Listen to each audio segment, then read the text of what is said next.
Yo guys, so for today's video ay uuwi na nga ng probinsya sila nanay at tatay. At yan nga pala lahat ang kanilang mga dadalhin. At bago ang lahat ay may pinapabot nga pala ang ate ko. Pocket money. Dahil sa mga hindi nakakaalam, 24 hours ang biyahe pauwi sa probinsya namin.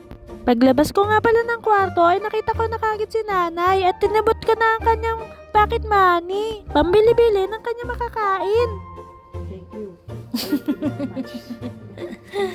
Sabi ni nanay, nandito raw sa kusina si tatay. At inabot ko na rin ang kanyang pocket money. Yes, you. Thank you.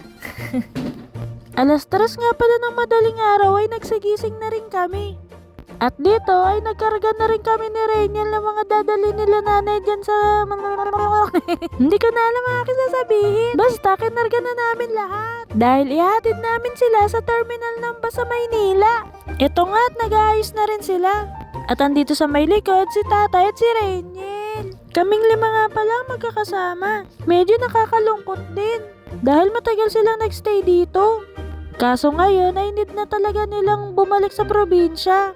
Dahil marami silang naiwan na mga gawain doon. Kaya nga nung nagbakasyon sila dito ay kung saan saan na kami nagsipunta. Dahil gusto naming sulitin ang mga pagkakataon na kasama namin sila. Pati tuloy itong aso ko ay malungkot din. Ayun nga at magsisasakay na kami sa aming sasakyan. At itong si tatay tinitingnan kung may mga naiwan pa siya. Maya-maya nga lang pala ay umalis na rin kami. At medyo naambon ng mga panahong ito. Pero nawala rin agad. Maluwag din naman ang daan. Nakakaramdam lang kami ng traffic kapag nanditong nasa traffic light na. Malamang ay naka-stop yun. Tapos paglabas nga pala namin ng Cavite ay maluwag na ang daan.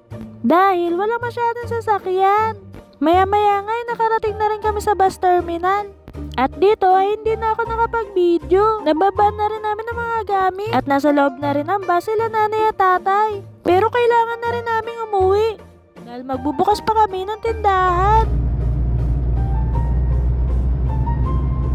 Aga-aga pa tayo, no? Kaysa nang dati may liwanag na. MCA. Gising na ata, Dos. alas 2 pa lang, parang sasaing na. Ba yan? 2:30 yata ako umihi. Lesson learned sa yugtong ito ng buhay namin. I-appreciate mo ang lahat na nakapaligid sa'yo. Lalo na ang magulang mo. Habang nandyan sila, ibigay mo na ang mga dapat mong ibigay. At iparamdam ang mga dapat mong iparamdam. Kaya ako, yumakap ako nung bago sila umalis. Kahit na nakukornihan ako. Hindi kasi kami masyadong showy sa pamilya. Pero ginawa ko pa rin. Kasi alam ko sa sarili ko na mamimiss ko sila. Kaya ayun. Ayun nga pala breakfast namin, luto ni nanay na adobo. Tapos ito ako sa tindahan, nagbibidyo-bidyo lang ako. Kasi wala na akong magawa. At nang bandang hapon nga pala, ay mauwi na rin kami. Ayun si Rainiel, seryoso sa pagdadrive. Bayat mo. Alam mo ba, diba nasa iyo din yung dalawa kong ganyan? Yan yung maliit sa akin eh. Kaya minsan ko lang yan suotin. Tapos nakaitim ka pa. Kaya lalo kang parang lumiit. Tapos pahaba pa tong line na to sa jogging pants. Payat mo na. Tapos ayun nga, pauwi na nga kami.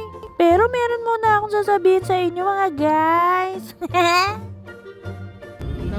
Nawala ang diet namin kanina dahil bumili si Ate Gaw ng pizza. Dami ko nakain. Uwi na kami. Ayun nga, uwi na talaga kami. Kaya gusto ko lang iwan sa inyo na huwag sasayangin ang oras. Ang bawat oras ay mahalaga. Kaya gawing makabuluhan. Kaya dito ka natututawa sa video na to. Hanggang sa susunod. Paalam! Mamamamam!